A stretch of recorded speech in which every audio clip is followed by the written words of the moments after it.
लोग अभी लेके आए मरिंडा।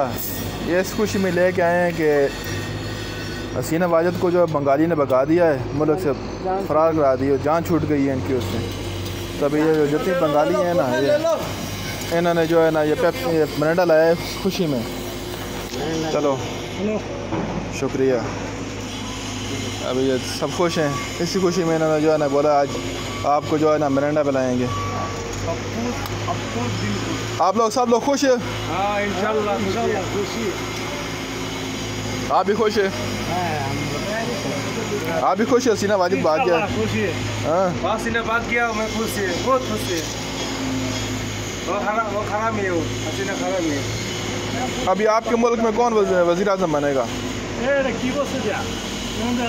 अभी कौन वज़ीर आज़म बनेगा आपका? निगरान हुकूमत बनेगा? Care taker?